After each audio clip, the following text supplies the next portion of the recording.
हरियाणा के गुरुग्राम में गृह मंत्री अमित शाह की रैली। अग्निवीर योजना पर झूठ बोल रहे हैं राहुल बाबा। अमित शाह की परियोजनाओं से परिजनों से अपील, अपने बच्चों को सेना में भेजने में संकोच न करें। हर अग्निवीर को पेंशन के साथ नौकरी देंगे।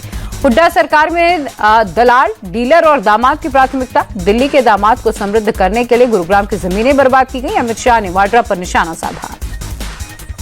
हरियाणा के रोहतक में जेपी नड्डा का कांग्रेस पर बड़ा हमला। बोले, हुड्डा सरकार में कांग्रेस ने गरीबों की जमीनें छीनकर बड़े बड़े उद्योगपतियों को दिया। नौकरी भी खर्चे और पर्ची पर मिलती थी।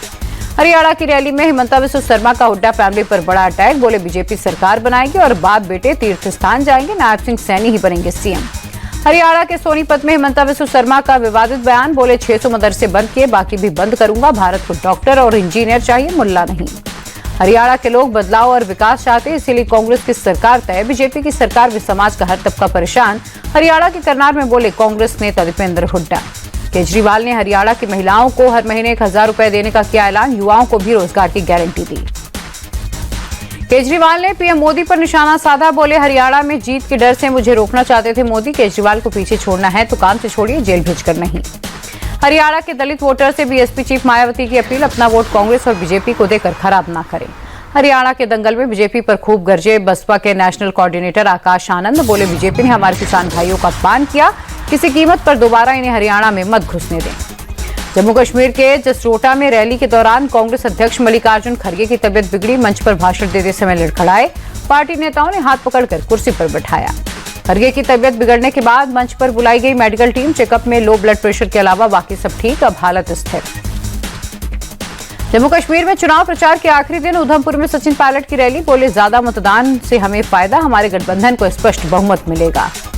पीएम मोदी ने रेडियो पर मन की बात कार्यक्रम के 114वें एपिसोड को किया संबोधित। बोले, आज का एपिसोड पुरानी यादों से जुड़ा, हर कार्यक्रम को 10 साल पूरे हो रहे। पीएम मोदी बोले, 3 अक्टूबर को मन की बात कार्यक्रम को 10 साल पूरे होंगे। मन की बात को इसके श्रोता ही कार्यक्रम के सूत्रधार हैं। जनता जनार्दन मेरे लिए ईश्वर का रूप है। मन की बात कार्यक्रम में पीएम बोले, देश के हर हिस्से में स्वच्छता अभियान चल रहा। स्वच्छता महात्मा गांधी को सबसे बड़ी श्रद्धांजलि होगी। तमिलनाडु सरकार के मंत्री और मुख्यमंत्री एमके स्टालिन के बेटे उदयनिधि स्टालिन ने ली डिप्टी सीएम पद की शपथ। साथ में 4 नए मंत्रियों ने भी शपथ ली।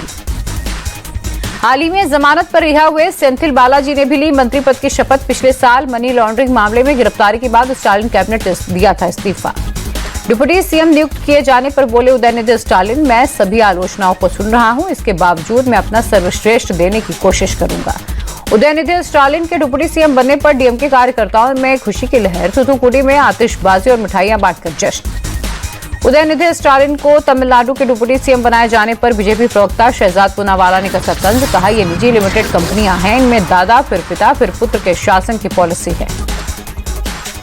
झारखंड चुनाव को लेकर असमंजस में चिराग पासवान। बोले, एक तरफ गठबंधन के तहत चुनाव लड़ने का विचार तो अकेले लड़ने पर भी विचार कर रहे हैं। ईडी सीबीआई को लेकर बोले संजय राउत, बीजेपी की कलेक्शन एजेंट है ईडी। देश की सबसे भ्रष्ट संस्थाओं में से एक है ईडी और सीबीआई। राजसमंद के राजनगर में सांप्रदायिक सौहार्द बिगाड़ने के मामले में 3 बदमाश गिरफ्तार। पुलिस ने आरोपियों के मार्केट में निकाली परेड। मध्य प्रदेश के जबलपुर में साधु संतों की मौजूदगी में विश्व हिंदू परिषद का विरोध मार्च। तिरुपति मंदिर के प्रसाद में मिलावट के खिलाफ प्रदर्शन।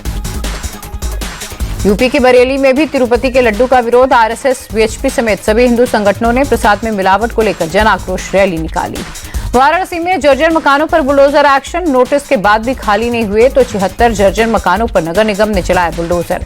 नगर निगम के एक्शन का जबरदस्त विरोध। बुलडोजर के आगे लेट गई महिलाएं। किसी तरह हालात को काबू किया गया। नेपाल में बाढ़ और बारिश के चलते हाहाकार मचा। बाढ़ की चपेट में आने से अब तक 112 लोगों की मौत। बिहार में नेपाल के पानी से हाहाकार। शिवहर जिले में बागमती नदी पर बनाया गया तटबंध डैमेज। नेपाल का पानी असर बिहार तक कर रहा है। गंडक नदी का दिखने लगा रौद्र रूप। बाढ़ के पानी में कई इलाके डूबे। पानी के भारी दबाव के कारण कोसी बैराज के सभी 56 गेट खोले गए। रिकॉर्ड 6 लाख क्यूसेक से ज्यादा पानी छोड़ा गया।